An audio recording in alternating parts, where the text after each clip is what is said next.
Саламатсыздарбы, эфирде жаңылыктар түрмөгү, студияда Айзада Сулайманова. Алгаш жаңылыктардын кыскача мазмуну менен тааныштырам.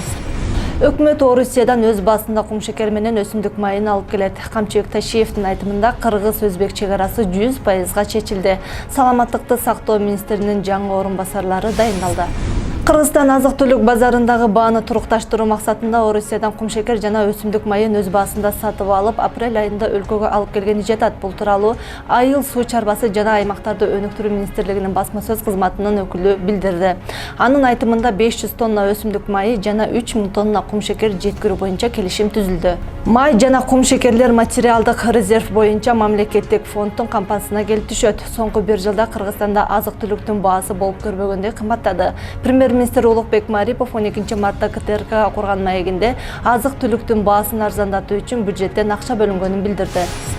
Кыргыз-өзбек чегарасы 100%га чечилди. Бул тууралуу маалымат жыйынын учурунда Улуттук коопсуздук мамлекеттик комитетинин төрагасы Камчыбек Ташиев билдирди.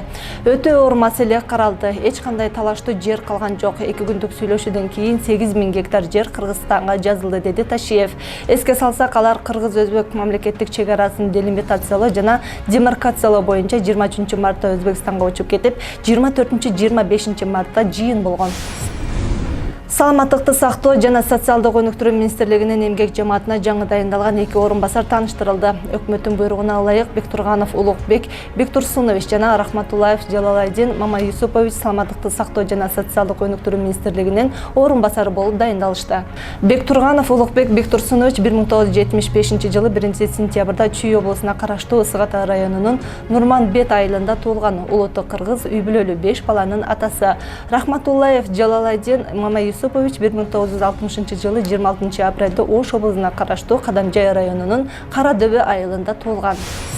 Экс-депутат Исхак Масалиев УКМКга суракка чакырылды. Бул тууралуу ал социалдык тармактагы баракчасына жарыялады. Масалиев кайсы күнгүгө саат канчага чакырылганы тууралуу маалымат жазылбаганын билдирди. УКМКнын Жантаев аттуу тергөөчүсү бул посту окуган болсоңуз, анда мага чалып коюңуз деп жазды ал. Кече 26 мартта Баткен районунда дене тарбия жана ден соолукту чыңдоо комплекси салтанаттуу ачылып, пайдаланууга берилди. Бул тууралуу өкмөттүн Баткен облусундагы өкүлчүлүгүнүн басма сөз кызматы билдирди. Маалыматка ылайык, комплекстин ачылышына катышкан өкүлчүлүк аппаратынын жетекчиси Мунарбек Насиров жалпы райондун жана шаар тургундарын бул самалык менен куттуктап, калктын саламаттыгын чыңдоого жана сергек жашоо образын калыптандырууга багытталган комплекстин ишине ийгиликтерди каалады. Белгилей кетсек, заманбап талабына ылайык ташталган жабык типтеги комплексте мырзалар, айымдар жана балдар үчүн ден соолукту чыңдап, эс алуу үчүн бардык шарттар түзүлгөн. Аталган жай Баткен шаарынын тургуну жеке ишкер тарабынан курулду. Ушуну менен бүгүнкү жаңылыктар түрмөгү аяктады. Ал эми биздин эфирде аба ырайы улантат. Бизден алыстабаңыздар.